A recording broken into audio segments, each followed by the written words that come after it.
नमस्कार साथियों, बहुत बहुत स्वागत है आपका हमारे YouTube channel Shri Aurobindo IAS में एक बार पुनः।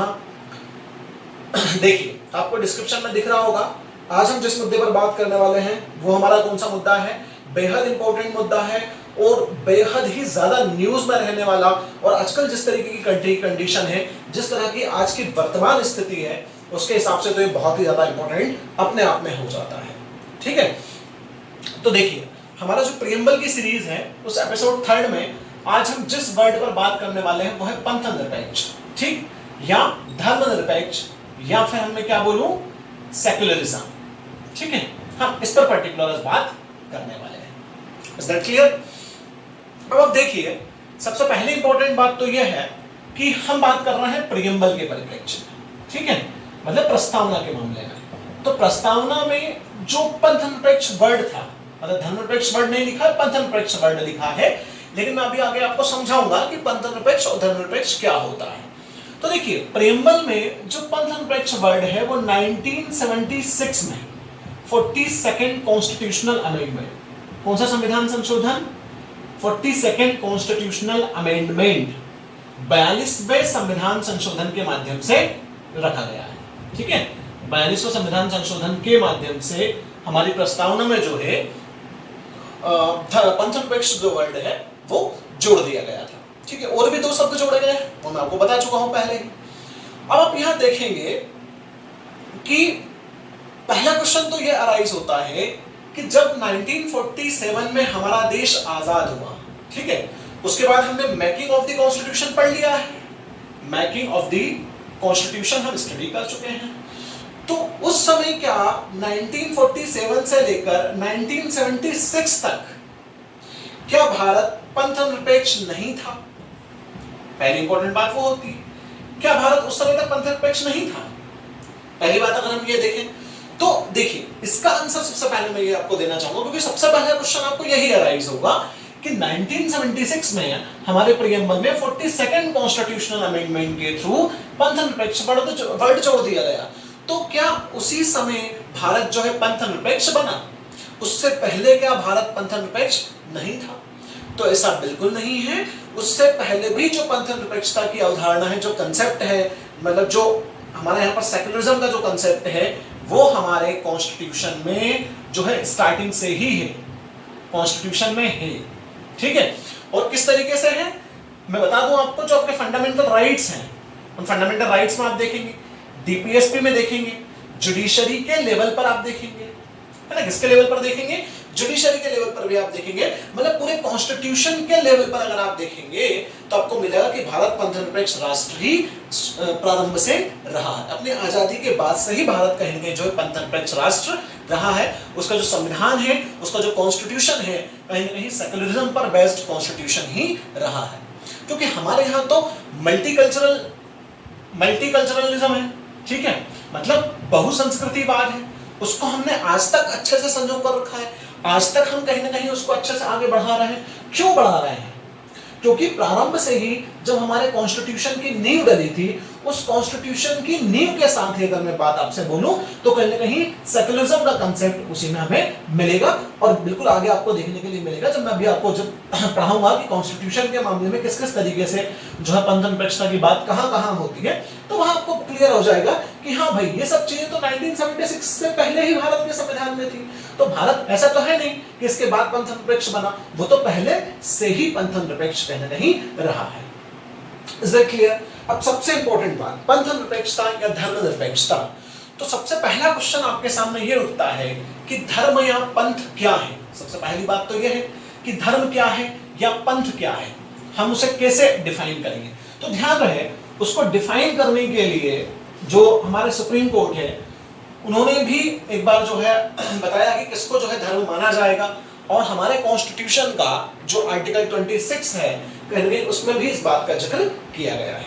तो अगर मैं भारत के परिप्रेक्ष्य में बात करूं कि इंडिया के परिप्रेक्ष्य में अकॉर्डिंग टू आवर कॉन्स्टिट्यूशन, क्योंकि मैं सारी बात कॉन्स्टिट्यूशन को ही बेस बनाकर आज करने वाला हूं, ठीक है। तो कॉन्स्टिट्यूशन के अकॉर्डिंग अगर हम देखेंगे तो धर्म क्या है, सबसे पहली बात यह है, मैनली धर्म क्या है, ठीक। अगर ऐसे भी देखें अपन तो धर्म किसे मान लिया जाए।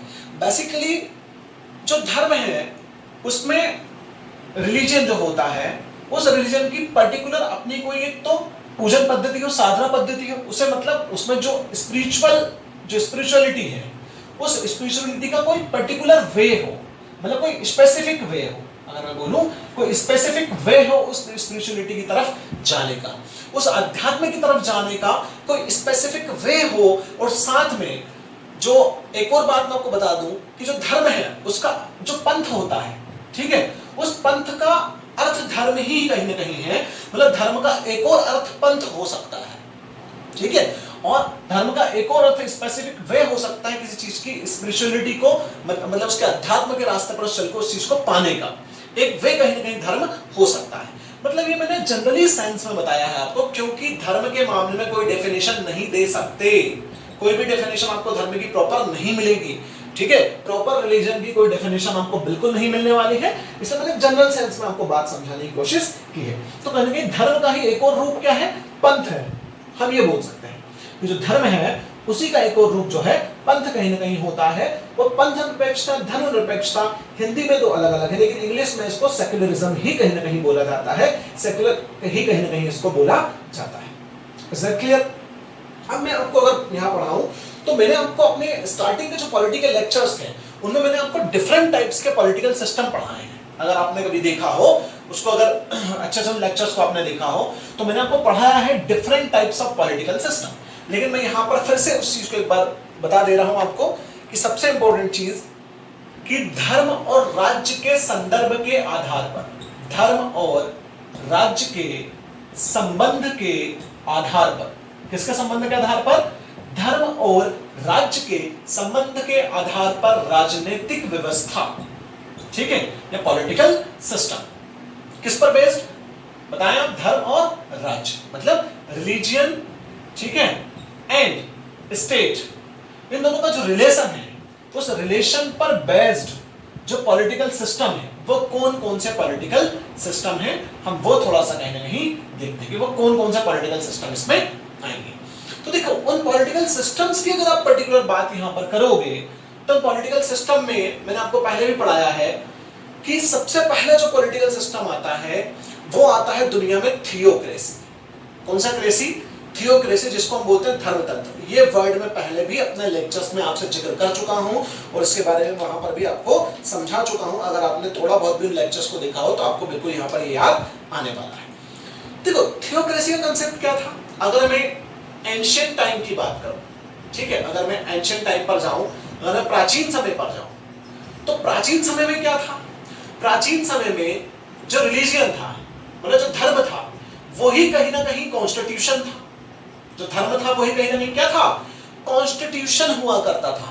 मतलब लोगों की लाइफ और एक राजा का जीवन प्लस उस राजा की जो सारी नीतियां वो किस पर आधारित होती थी? वो धर्म पर आधारित होती थी, मतलब वो रिलीजियन के इन्फ्लुएंस में होती थी। मतलब अगर मैं बोलूं कहीं ना कहीं तो वो कि उस जगह की जो व्यवस्था है, उसका जो पॉलिटिकल सिस्टम है, उसकी जो राज्य व्यवस्था है, उसको कौन तय करेगा? रिलीजियन तय करेगा, मतलब कि धर्म तय करेगा। मतलब जो पुराने टाइम पे चर्च हुआ करते थे वो चर्च, ठीक है, मंदिर, मस्जिद, ये जो सारी चीजें हैं, ये सब जो लोग कहीं उस टाइम पे थे, उस टाइम पे रिलीजन ही कॉन्स्टिट्यूशन की तरह काम किया करता था। मतलब उसी के हिसाब से लोगों की लाइफ और एक राजा की लाइफ भी होती थी। मतलब मैं ये कह सकता हूं कि ऐसा सिस्टम धर्मतंत्र में, सुनिए, ऐसा सिस्टम जहां पर जो स्टेट है, ठीक है, वो स्टेट किसके अधीन चले? धार्मिक संस्थाओं के अधीन चले। किसके अधीन चले? धार्मिक संस्थाओं के अधीन वो स्टेट चले। मतलब जो रिलीजियन इंस्टीट्यूशंस हैं, उन रिलीजियन इंस्टीट्यूशन के तहत स्टेट का क्रियान्वयन हो। मतलब कि उसके कॉन्स्टिट्यूशन वगैरह सब पर किसका कब्जा हो? पूरा का पूरा कहीं ना कहीं धार्मिक संस्थाओं का कब्जा हो। उसको हम क्या बोलते हैं? उसको हम धर्मतंत्र बोलते हैं, थियोक्रेसी बोलते हैं, ठीक है। इसको कई बार लोग सैद्धांतिक भी बोलते हैं, सैद्धांतिक स्टेट, ठीक है।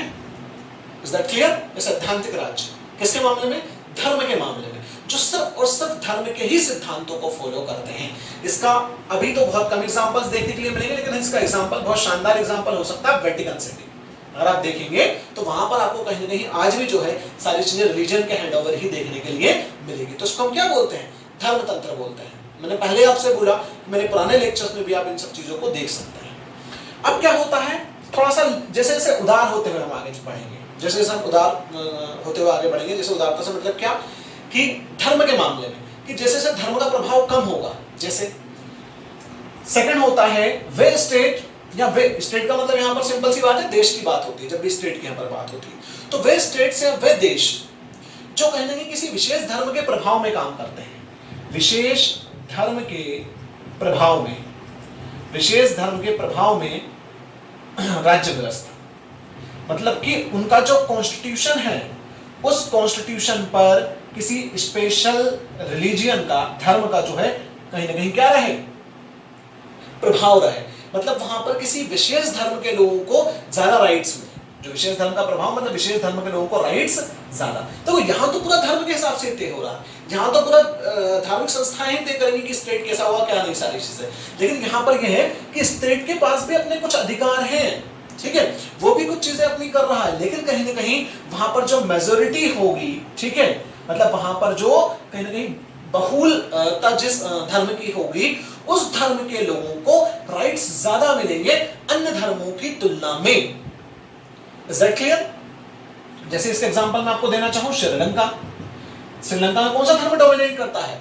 बुद्धिज्म डोमिनेट करता है, मतलब यहाँ पर बौद्ध धर्म जो है डोमिनेट करता है। Is that clear?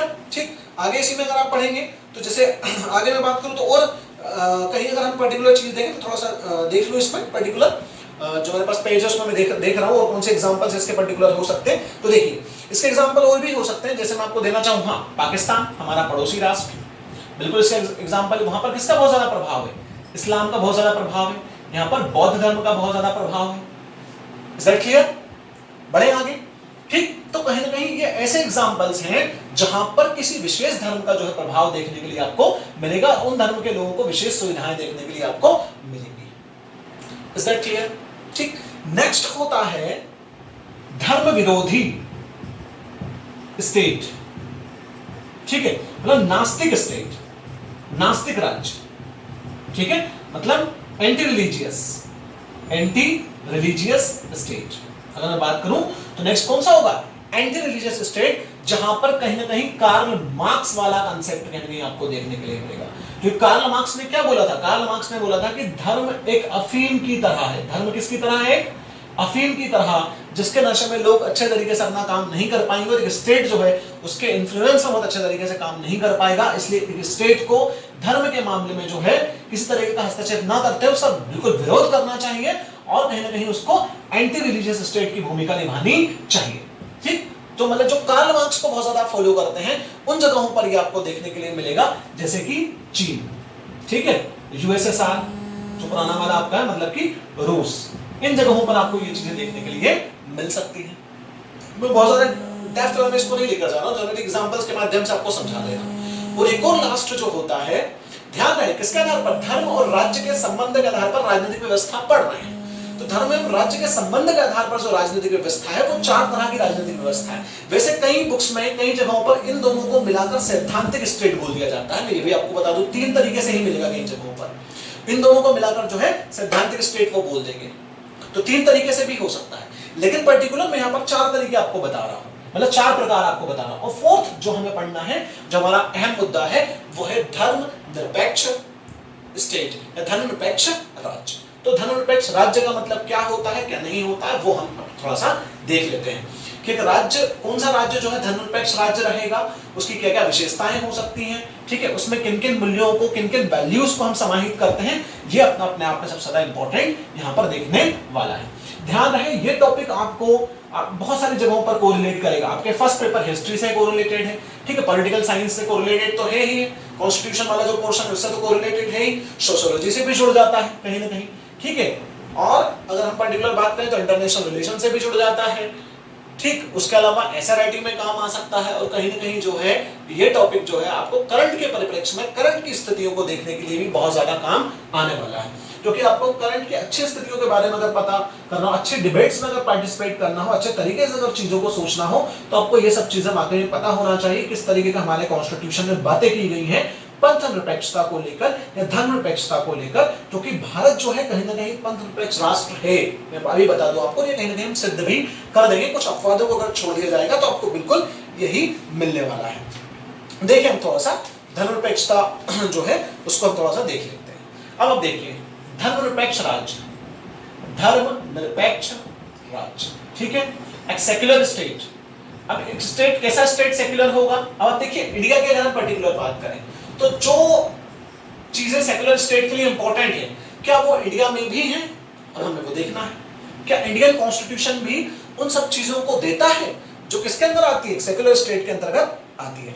तो देखिए सेक्युलर स्टेट का सिंपल सा मतलब ये होता है धर्मनिरपेक्ष राज्य का, कि राज्य का कोई धर्म नहीं होगा, राज्य का कोई धर्म नहीं, ठीक है, राज्य का कोई धर्म नहीं होगा। मतलब जो स्टेट है, ठीक है, state has not any religion, ठीक है, स्टेट का कोई रिलीजियन नहीं होगा। Is that clear? Next important बात, मतलब इसका मतलब क्या है कि जो स्टेट है वो किसी रिलीजियन को समर्थन नहीं करेगा। जो स्टेट है वो किसी रिलीजियन को क्या नहीं करेगा? समर्थन नहीं करेगा, मतलब सपोर्ट नहीं करेगा। Is that clear? धर्मनिरपेक्ष राज्य का मतलब आ रही है मेरी बात समझ में? मतलब जो देश है, स्टेट का मतलब यहां पर बार बार बोल रहा हूं, किससे बात होगी? देश से ही बात होगी, ठीक है। तो देखिए, और अगर आपको स्टेट की डेफिनेशन अच्छे से देखनी हो तो आप देख लीजिए मेरा फर्स्ट वाला लेक्चर पॉलिटी का उठा के, उसमें मैंने आपको राज्य की अवधारणा के बारे में समझाया है। मेरे जितने भी पुराने लेक्चर्स हैं, सारे लेक्चर आने वाले लेक्चर से कोरिलेटेड रहेंगे, ये बात आपको ध्यान रहे। और अगर वही कोरिलेशन आप सीख जाते हैं तो आपका सब्जेक्ट में भी काफी ज्यादा अच्छा यहाँ पर बिल्कुल हो जाएगा, ठीक है। अब देखेंगे इसमें कि समर्थन नहीं करेगा। अब समर्थन नहीं करेगा तो क्या विरोध करेगा? विरोध भी नहीं करेगा, विरोध भी नहीं करेगा, ठीक है। धर्मनिरपेक्ष राष्ट्र मतलब कि वो जो है एंटी रिलीजियन स्टेट में नहीं है। मतलब ये नहीं होगा कि कोई धर्म विशेष की परंपराएं चल रही तो हम उसका विरोध कर रहे हैं, हम उसका विरोध भी नहीं करेंगे। मतलब इस मामले में जो राज्य है वो जो धर्म के मामले में वो है, कहीं ना कहीं क्या रहेगा?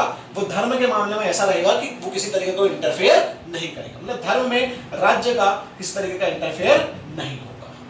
Is that clear? मतलब सीधी सी बात है, वहां पर लोगों को धार्मिक स्वतंत्रता, धार्मिक आजादी मिलेगी और लोग अपने अपने रिलीजियन, अपने अपने परंपराओं और विश्वास के आधार पर जो है अपनी अपनी चीजों का जो है पालन कर पाएंगे, ठीक। मतलब सीधी सी बात है कि धर्म और राज्य दोनों का कार्य क्षेत्र अलग अलग रहेगा, ठीक है। राज्य अपना काम करेगा और धर्म अपना काम करेगा, ठीक। उन दोनों के कार्यों में कोई ऐसी जो चीजें हैं समानता को देखने के लिए आपको ना के बराबर मिलेगी, ठीक है। अब मतलब सीधी सी बात है कि लोगों को क्या मिलेगी? लोगों को धार्मिक आजादी मिलेगी, धार्मिक स्वतंत्रता लोगों को मिलेगी, ठीक है। क्या रहेगी? लोगों के लिए धार्मिक स्वतंत्रता रहेगी और किसी तरीके का लोगों में डिस्क्रिमिनेशन नहीं होगा। किसको बेस बनाकर? धर्म को बेस बनाकर। मतलब किसी तरीके का कोई भेदभाव लोगों से यहाँ पर नहीं होगा। यही तो है धर्मनिरपेक्ष राज्य। Is that clear? धर्मनिरपेक्ष राज्य का जो कंसेप्ट है समझ में आ गया आपको? धर्मनिरपेक्ष राज्य का जो कंसेप्ट है वो है कि किसी तरीके का कोई समर्थन नहीं होगा राज्य की तरफ से और न ही किसी तरीके का कोई विरोध होगा। राज्य इस मामले में कहीं तटस्थता की भूमिका निभाएगा, मतलब वो किसी तरीके का कोई इंटरफेयर नहीं करेगा। धर्म अपना काम करे, राज्य अपना काम करेगा, लोगों को धार्मिक स्वतंत्रता होगी, ठीक है। जो रिलीजियस लोगों का राइट्स मिलना चाहिए, लोगों को वो रिलीजियस राइट्स यहाँ पर मिलेंगे और किसी तरीके का डिस्क्रिमिनेशन उनसे किसी भी मामले में नहीं होगा। Is that clear? ये कहीं ना कहीं धर्मनिरपेक्ष राज्य एक सेक्युलर स्टेट का कंसेप्ट है। Is that clear? अब एक और इंपॉर्टेंट बात मैं आपको बता दूं कि देखिए सेक्युलर स्टेट ऐसे ही नहीं बना है। कोई भी कंट्री जो है वो सेक्युलर स्टेट, जैसे यूएसए भी कहीं सेक्युलर स्टेट है। हम पर्टिकुलर यूएसए की बात करें, अमेरिका की बात करें तो अमेरिका भी सेक्युलर स्टेट है, ठीक है। इंडिया भी सेक्युलर स्टेट है। लेकिन कुछ लोग आज के समय में बोलते हैं कि भारत जो है वो कहीं ना कहीं हिंदू राष्ट्र बनने की तरफ अग्रसर है, लेकिन कॉन्स्टिट्यूशन के मामले में मैं ऐसा बिल्कुल नहीं कहूंगा। हाँ, पॉलिटिक्स, राजनीति के मामले में आप जो अनुमान लगाना चाहें बिल्कुल लगा सकते हैं, उस पर बिल्कुल बहस हो सकती है। लेकिन कहीं ना कहीं अगर मैं बात करूं कि कॉन्स्टिट्यूशन के अकॉर्डिंग, तो कॉन्स्टिट्यूशन के अकॉर्डिंग तो इंडिया बिल्कुल भी जो हिंदू राष्ट्र बनने की परिस्थिति में नहीं है, क्योंकि कॉन्स्टिट्यूशनली इंडिया जो है वो धर्मनिरपेक्ष या पंथनिरपेक्ष राष्ट्र ही है। Is that clear? कहीं ना कहीं राजनेता अपना वोट बैंक बढ़ाने के लिए, अपने जो है अपने आपको चुनाव में जिताने के लिए जो भी सारे नारे और फालतू की जो चीजों का उपयोग करते हैं वो अब आपको अच्छे तरीके से पता ही है और आप अच्छे तरीके से देश की कंडीशन में वो सब चीजें देख भी रहे होंगे कहीं ना कहीं, ठीक है। कि और फिर राजनीति में किस तरीके से धर्म का उदय हुआ वो भी कहीं ना कहीं मैं अलग से आपको किसी दिन बिल्कुल समझा दूंगा कि किस तरीके से भारत में जो है राजनीति में धर्म का समावेश हुआ। राजनेताओं ने समय समय पर किस तरीके से जो है एक धर्म विशेष को ढाल बनाकर उसके वोट अपनी तरफ कन्वर्ट किए और चुनाव में जीत ले ली। ऐसा भी कई बार भारत में हुआ है, ठीक है, होता ही है, ये आपको बिल्कुल अच्छे तरीके से पता है, ठीक। लेकिन उसके लिए जरूरी है कि लोगों को सही मायने में धर्म का मतलब पता हो, लोगों को सही मायने में जो है मेन कंसेप्चुअल अप्रोच जो है लोगों की वो रहे। इन पर्टिकुलर लोगों की इतनी रह नहीं पाती है, कोई समस्या एक ही है, लोग पढ़ते कहाँ हैं चीज़ों को सीखते कहाँ हैं, लोगों को चीज़ों का सही अर्थ ही नहीं पता होता है। तो इसलिए भी काफ़ी कुछ समस्याएं जो है देखने के लिए मिलती हैं हर जगहों पर। अब देखिए, धर्मनिरपेक्षता के अगर मैं उदय की बात करूँ, ठीक है, धर्मनिरपेक्षता का उदय थोड़ा सा हम ये समझते हैं। उसके देखो धर्मनिरपेक्ष क्या है ये तो समझ में आ गया आपको। अब भारत धर्मनिरपेक्ष है या नहीं उसको हम आगे देखने ही वाले हैं। अब आप सोचेंगे प्रियम्बल में इतनी सारी चीजें क्यों? देखिए, पंथ निरपेक्षता वर्ड है उसमें, तो मैं चाह रहा हूं कि सारी चीजें यहीं पर हो जाए, ठीक है, सारी चीजें यहां पर हो जाएंगी तो आपको काफी ज्यादा बेनिफिट उसका रहेगा, ठीक है ना। तो बढ़ते हैं आगे। देखिए, धर्मनिरपेक्षता के उदय की अगर बात करें तो एकदम तो उदय हुआ नहीं है। मैंने पहले बताया कि एंशिएंट टाइम पर जितने भी यूरोपियन नेशंस हैं, उन यूरोपियन नेशंस में भी कहीं ना कहीं अगर आप देखेंगे तो ऑटोक्रेसी थी, ठीक है, जिसको हम बोलो तो थियोक्रेसी कहेंगे, ठीक है, थियोक्रेसी मतलब यहाँ पर धर्मतंत्र चलता था, और वो धर्मतंत्र चलता था, उस धर्म के अधीन, ठीक है, धर्म के अंडर कंट्रोल में कौन होता था? राज्य होता था, स्टेट होता था। मतलब स्टेट कैसा रहेगा वो कौन तय करता था? वो धार्मिक संस्थाएं तय करती थी, मतलब रिलीजियस इंस्टीट्यूशंस वो चीज तय करते थे। Is that clear? ठीक। जिसे कहीं ना कहीं अगर आप जब पुनर्जागरण पढ़ेंगे, जब आप देखेंगे, मतलब जब आप रेनेसा कहीं देखेंगे, तो उस रेनेसा के समय आप देखेंगे कि जो अंधकार का युग है, जो डार्क एज है, ठीक है, डार्क एज, उस डार्क एज में कहीं ना कहीं ये सब चीजें आपको देखने के लिए मिलेंगी। क्या? धर्मतंत्र, ठीक। अब इस धर्मतंत्र की कई सारी बुराइयां भी थी, ठीक है, जिनकी वजह से लोगों के अधिकार वगैरह सब खतरे में थे। तो जब डार्क एज के बाद जब धीरे धीरे एनलाइटनमेंट एज आया, ठीक है, एनलाइटेंड जो एज है, ठीक है, मतलब कि जिसमें लोग क्या हुए? जागरूक हुए, मतलब पुनर्जागरण का जब उदय हुआ। और पुनर्जागरण का उदय कैसे हुआ? अगर आप, मैं इसकी पूरी हिस्ट्री में तो नहीं जाऊंगा अभी, लेकिन अगर आप पर्टिकुलर देखेंगे पुनर्जागरण जब आप पढ़ेंगे तो आप देखेंगे कि कई सारी भौगोलिक खोजें हुई, वैज्ञानिक खोजें हुई, ज्योग्राफिकल रिसर्च आगे, मतलब ज्योग्राफिकल जो डिस्कवरीज है वो हुई, वैज्ञानिक डिस्कवरीज हुई, मतलब कि लोग विज्ञान की तरफ अग्रसर होने लगे। कई सारे बड़े बड़े साइंटिस्ट आए जिन्होंने कई सारे कंसेप्ट बदल दिए, जैसे केपलर जैसे वैज्ञानिक ने क्या बताया? क्योंकि जो बाइबल है उसमें क्या लिखा हुआ है और जो धार्मिक ग्रंथों में क्या लिखा हुआ है कि पृथ्वी केंद्र बिंदु है, ठीक है, और सूर्य से चारों चक्कर लगा रहा है। लेकिन केपलर महोदय ने इस कथन को गलत सिद्ध कर दिया। केपलर ने क्या बोला कि सूर्य केंद्र में है और वो ऊर्जा का स्रोत है, पृथ्वी उसके चारों चक्कर लगा रही है। मतलब जैसे जैसे साइंस का उदय हुआ, जैसे जैसे विज्ञान का उदय हुआ, ठीक है, लोग कहीं ना कहीं विज्ञान की तरफ बढ़ने लगे। और उसी प्रकार कई सारे दार्शनिकों का उदय हुआ, तो दार्शनिकों ने कई सारे अपने अपने विचार रखे, ठीक है। तो जब जब फिलोसोफर्स, ठीक है, क्योंकि फिलोसोफर से ही कहीं ना कहीं जो है साइंस जुड़ा हुआ है, जब इसका उदय होता है तो कहीं ना कहीं लोग जो है डार्क एज से निकलकर एक एनलाइटमेंट एज की तरफ जाते हैं, एक जागरूक युग की तरफ जाते हैं, और धीरे धीरे पुनर्जागरण होकर दुनिया में इंडस्ट्रियल रिवॉल्यूशन आता है, औद्योगिक क्रांति आती है, और कहीं ना कहीं उसके साथ साथ जो है लोगों को अपने अधिकारों के बारे में जानकारी होती है, और धीरे धीरे उन पर जो है धार्मिक संस्थाओं का प्रभाव कम होता है, और जो स्टेट है वो धीरे धीरे धार्मिक संस्थाओं से मुक्त होने लगते हैं। और जैसे ही स्टेट धार्मिक संस्थाओं से मुक्त होते हैं तो स्टेट किसी राजा या मोनार्की के अधीन होते हैं। मतलब कहीं ना कहीं थियोक्रेसी से मोनार्की आई, थियोक्रेसी से किसकी तरफ बढ़ गए? थियोक्रेसी से मोनार्की की तरफ, ठीक है, मतलब राजतंत्र की तरफ बढ़ गए। धर्मतंत्र से राजतंत्र की तरफ बढ़े, और मोनार्की से कहीं ना कहीं कॉन्स्टिट्यूशनलिज्म की तरफ बढ़ गए, ठीक है, मतलब संविधान तंत्र की तरफ बढ़ गए। Is that clear? तो कहीं ना आज के टाइम में संविधान तंत्र देखेंगे तो इससे हम संविधान तंत्र की तरफ बढ़े हैं। तो एक मैंने आपको समझाया क्रमबद्ध तरीके से, इस तरीके से चीजों का उदय हुआ है। तो इसी फॉर्म में कहीं ना कहीं धर्म की, और धर्म के मामले में स्टेट कैसा हो, लोगों के अधिकार कैसे रहे, क्या ले रहा है, इन सब चीजों के परिप्रेक्ष्य में कहीं ना कहीं मैं ये कह सकता हूं कि इन सब चीजों का जब मैं निचोड़ निकालूंगा तो मैं ये बोलूंगा कि पुनर्जागरण का बहुत बड़ा योगदान रहा है दुनिया में धर्मनिरपेक्षता के कंसेप्ट को आगे बढ़ाने में। Is that clear? तो कहीं ना कहीं धर्मनिरपेक्षता का कंसेप्ट जो है पुनर्जागरण के बाद बहुत अच्छे तरीके से दुनिया में आया है। ठीक, चलिए बढ़ते हैं इसमें आगे। अब हम बात करते हैं कि क्या भारत धर्मनिरपेक्ष राष्ट्र है या नहीं।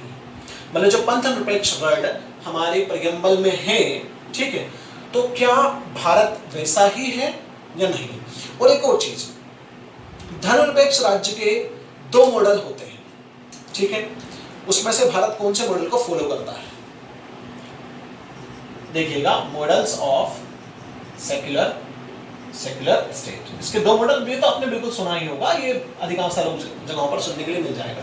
एक तो नकारात्मक और एक सकारात्मक, ठीक है, दो हैं, एक तो नकारात्मक और दूसरा सकारात्मक, मतलब पॉजिटिव, ठीक है, और नेगेटिव।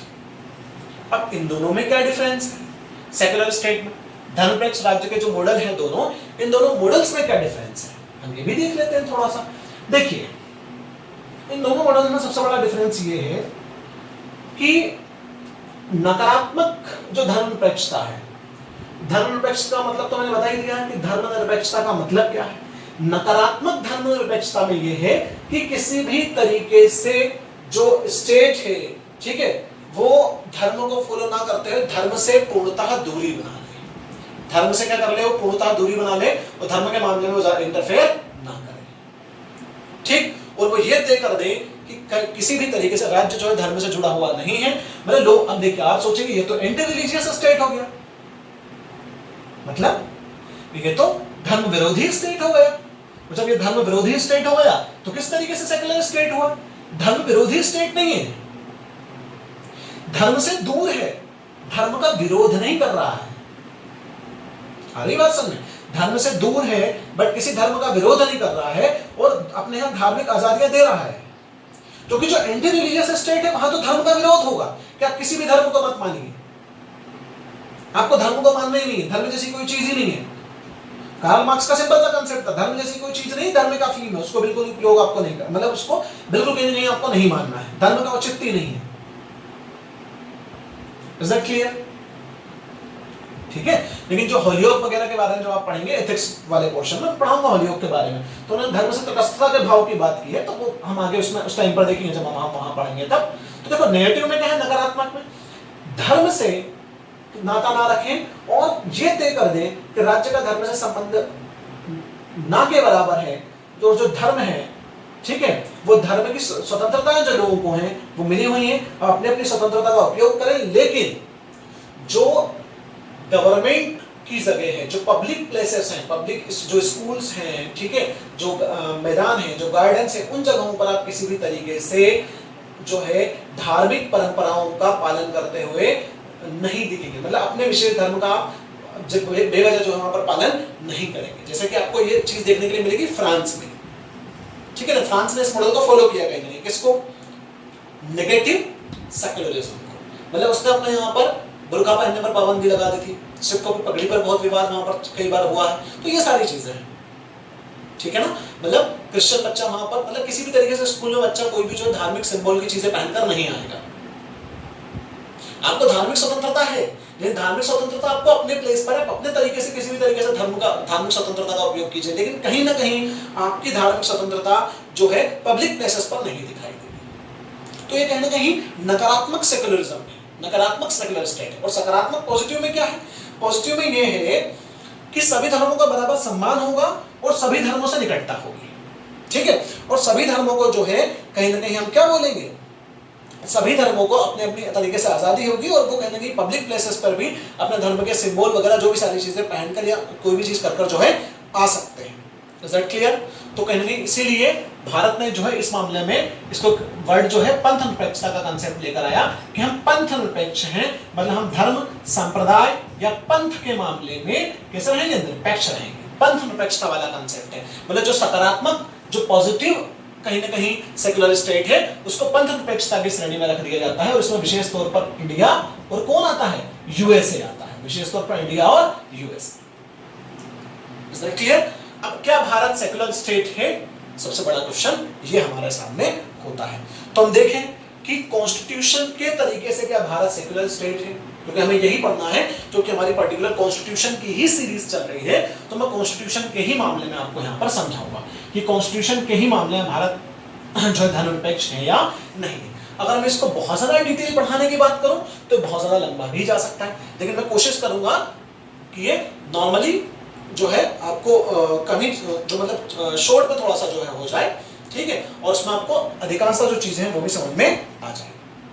अब आप देखिए, भारत जो है भारत में अलग अलग विचारधाराएं हैं, ठीक है।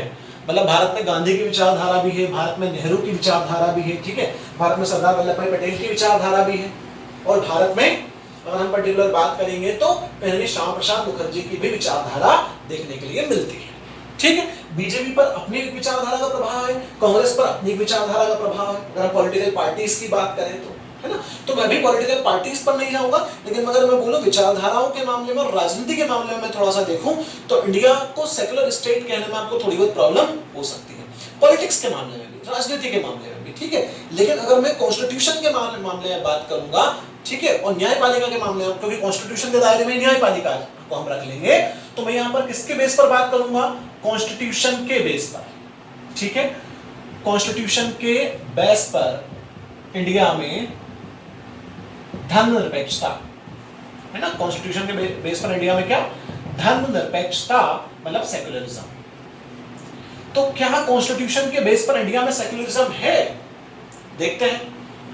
सबसे पहली बात तो ये प्रियम्बल से ही स्टार्ट करते हैं। हमारे प्रियम्बल में 1976 के 42nd कॉन्स्टिट्यूशनल अमेंडमेंट के थ्रू पंथ निरपेक्ष वर्ड लिखा हुआ है, मतलब सेक्युलर वर्ड लिखा हुआ, जिसका मतलब ये है कि भारत में जो, इसका मतलब क्या है, इसका मतलब ये है कि हमारा जो पॉलिटिकल सिस्टम है, ठीक है, मतलब हमारी जो राज्य व्यवस्था है, ठीक है, हमारी राज्य व्यवस्था मतलब हमारे यहाँ पर जो स्टेट है, ठीक है, वो स्टेट कैसा हो गया, सेक्युलर होगा। मतलब हमारी कंट्री कैसी होगी, सेक्युलर होगी। उसका मतलब नेचर कैसा होगा, उसका नेचर सेक्युलर होगा।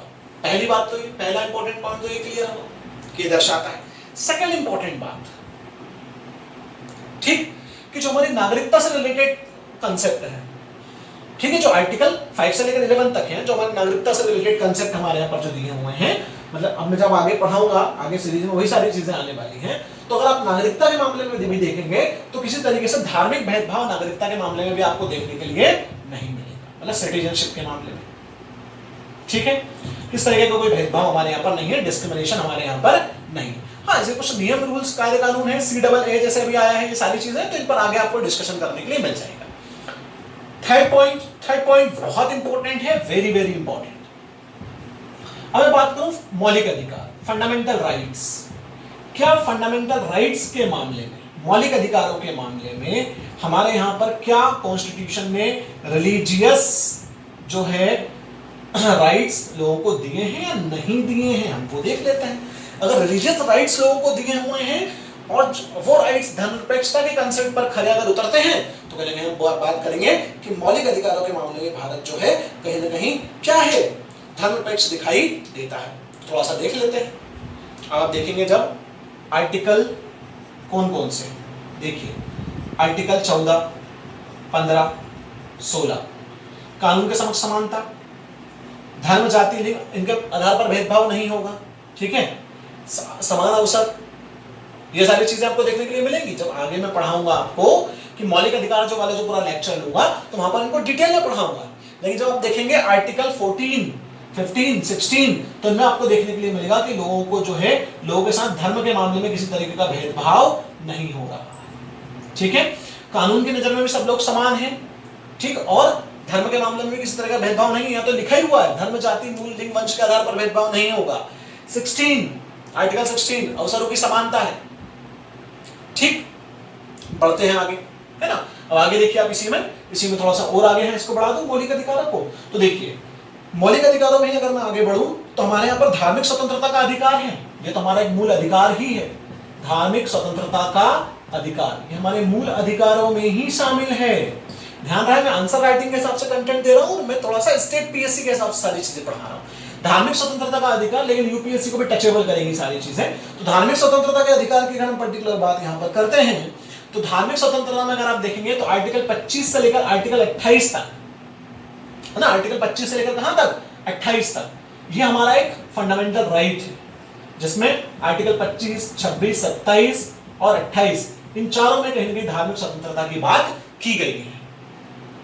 Is that clear? जब इन पूरे आर्टिकल्स को पढ़ेंगे तो आप देखेंगे कि किसी भी व्यक्ति से किसी तरीके से जो है धार्मिक आजादी नहीं छीनी जाएगी, किसी व्यक्ति से किसी तरीके से धर्म के मामले में जो है टैक्स नहीं वसूला जाएगा, ठीक है, और व्यक्ति को अपने अनुसार जो है कहीं ना कहीं अपने धर्म को मानने का, अपने धर्म के रीति रिवाजों को बढ़ाने का अधिकार भी मिला हुआ है, लेकिन धर्म परिवर्तन का अधिकार भी है। लेकिन कोई व्यक्ति धर्म का प्रचार करे, लेकिन वो प्रचार करके जबरदस्ती किसी का धर्म परिवर्तन ना करवाए, ठीक है, वो हमारे कॉन्स्टिट्यूशन में है कि किसी का जबरदस्ती धर्म परिवर्तन नहीं करवाया जा सकता। लेकिन अगर किसी व्यक्ति की स्वेच्छा हो तो वह स्वेच्छा से अपने धर्म के हिसाब से उसका पालन, मतलब अपने धर्म को छोड़कर किसी और धर्म में जो है धर्म परिवर्तन कर कर जा सकता है। ये हमारा कॉन्स्टिट्यूशन जो है राइट देता है। Is that clear? और अगर उसे किसी भी धर्म को नहीं मानना है तो किसी भी धर्म को ना माने, उसमें भी हमारे यहाँ पर जो है किसी तरह की कोई पाबंदियां नहीं है। ठीक, इस तरीके से अगर आप आर्टिकल देखेंगे, आर्टिकल 29 और 30, इसमें पर्टिकुलर माइनॉरिटी राइट्स की बात की गई है। ठीक है, माइनॉरिटी का राइट्स अगर आप देखेंगे तो माइनॉरिटी राइट्स की बात है इसमें। ठीक, उनके अपने राइट्स दिए हुए हैं। ध्यान रहे, मैं रेफरेंस बता रहा हूं किस तरीके से है। आप सोचेंगे इनको डिटेल, इनकी डिटेल जब मैं फंडामेंटल राइट्स पढ़ाऊंगा तो वहां बिल्कुल इनकी डिटेल्स आप पढ़ेंगे।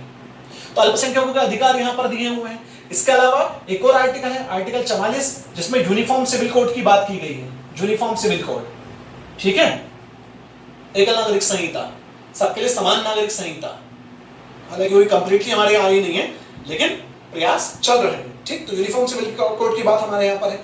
और कहीं ना कहीं संविधान के अनुसार अगर आप देखेंगे तो इलेक्शन में भी हमारे यहाँ पर जो मतदाता हमारा होता है, उस मतदाता को किसी तरीके से धर्म के मामले में जो है क्या नहीं कर सकते, उसके साथ डिस्क्रिमिनेशन नहीं कर सकते, भेदभाव नहीं कर सकते।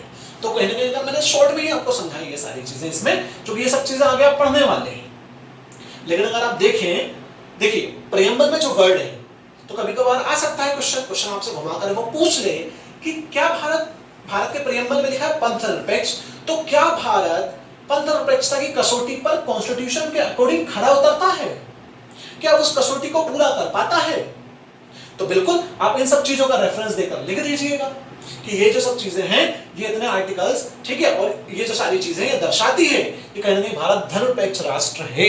अगर कुछ अपवादों को छोड़ दिया जाए तो भारत निश्चित तौर पर धर्मनिरपेक्ष राष्ट्र है, लेकिन वो अपवाद बहुत बड़े अपवाद जैसे है नहीं।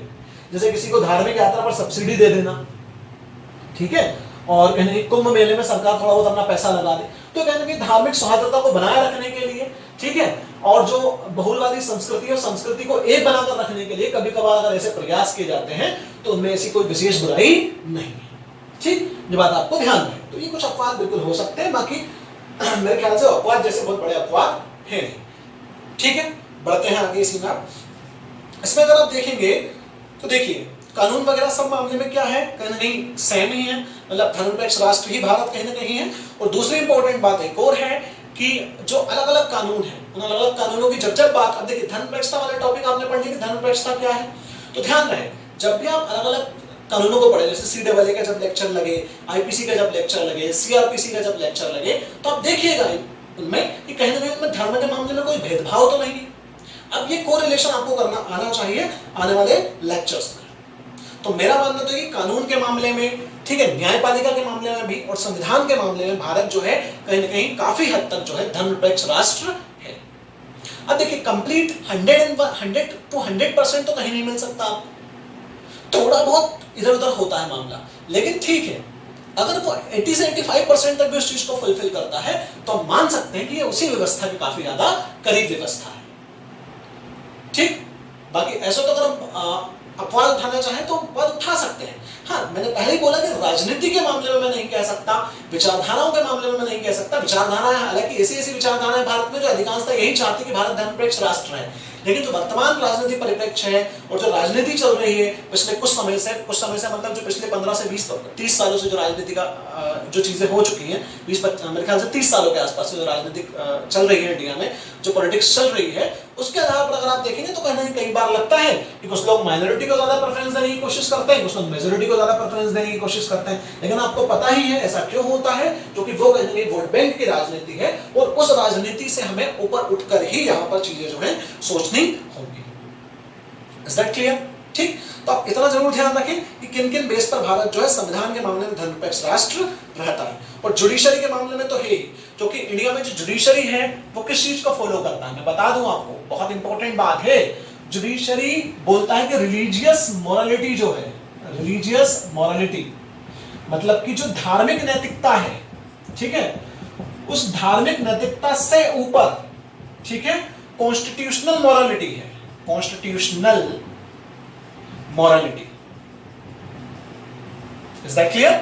कॉन्स्टिट्यूशनल मॉरलिटी मतलब संवैधानिक नैतिकता, संवैधानिक नैतिकता मतलब ये एक इंपॉर्टेंट बात है, क्योंकि हो सकता है कि जो चीज संविधान के आधार पर नैतिक है वो रिलीजन के आधार पर नैतिक ना हो, वो अनैतिक हो सकती है रिलीजन के आधार पर। आ रही मेरी बात समझ में?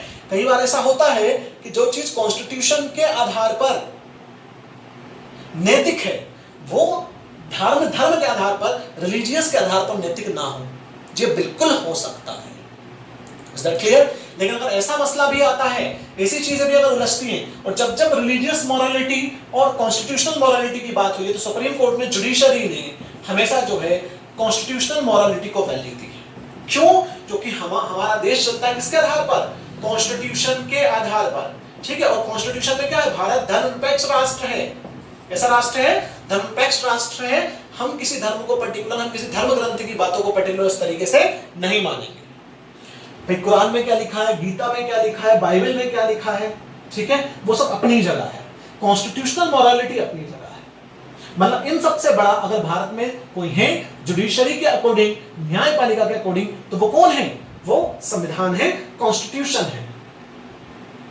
Is that clear? अब इस तरीके से आपको समझ में आया होगा कि जो हमारे प्रियम्बल में बात बोली गई है कि भारत पंथ-निरपेक्ष राष्ट्र कहीं नहीं है, तो बिल्कुल भारत काफी हद तक जो है पंथ-निरपेक्ष राष्ट्र है। और पंथ-निरपेक्ष में मतलब धर्मनिरपेक्ष में भारत सकारात्मक धर्मनिरपेक्षता को कहीं ना कहीं फॉलो करता है। देखिए इसमें बहुत सारी चीजें जो हैं वो मैं कह सकता हूं कि छूटी हुई है, लेकिन वो प्रियम्बल के साथ मेरे ख्याल से पढ़ाने की जरूरत आपको नहीं थी। फिर से बोल दे रहा हूं कि विचारधाराओं के मामले में भारत में धर्मनिरपेक्षता कैसे आगे बढ़ी है, मैं उसका अलग से एक लेक्चर कभी लूंगा, समझाऊंगा। राजनीतिक व्यवस्था में धर्मनिरपेक्षता का कांसेप्ट को लोग फॉलो कर रहे हैं नहीं कर रहे हैं, तो बिल्कुल देखने के लिए आपको मिलेगा। मैंने शॉर्ट में यहाँ आपको कुछ चीजें समझाई है, और जो फंडामेंटल राइट्स की मैंने बातें बोली है उन सारे आर्टिकल्स को मैं इलेबोरेट करूंगा मेरे आने ही वाले लेक्चर्स में। इसलिए आप बिल्कुल बने रहें, साथ में पढ़ते रहें, और लेक्चर्स को जो है मैं बार-बार बोल रहा हूं, साथ में कॉपी पेन लेकर बैठकर कोई नोट्स अच्छे से आप बना लीजिएगा। Is that clear? I hope पंथ-निरपेक्षता का कांसेप्ट क्या है आपको समझ में आया होगा, ठीक है, और लेक्चर को आपने अच्छे से एंजॉय किया होगा। मिलते हैं अगले लेक्चर में, तब तक के लिए बहुत बहुत धन्यवाद। और एक और बात लास्ट में, वो ये कि लेक्चर्स में मेरे आने में गैप इसलिए हो रहा है क्योंकि मेरा MP in science and tech की बुक पर काम चल रहा था, क्योंकि मध्य प्रदेश लोक सेवा आयोग ने अपना सिलेबस जो है चेंज किया है। उस चेंज सिलेबस के आधार पर जो है मेंस की पूरी बुकलेट में तैयार करने में लगा हुआ था। हैंडटन बुकलेट्स मैंने तैयार की है उसके लिए, ठीक है, तो उसमें काफी ज्यादा समय मेरा गया है ना, उसकी वजह से कहीं थोड़ा लेक्चर्स में डिले होता है, लेकिन लगभग वो काम पूरा हो ही चुका है, थोड़ा सा और बचा हुआ है। ठीक, तो आप धैर्य रखिए और पढ़ते रहिए। मिलते हैं अगले लेक्चर में, ठीक है। Have a nice day, thank you so much.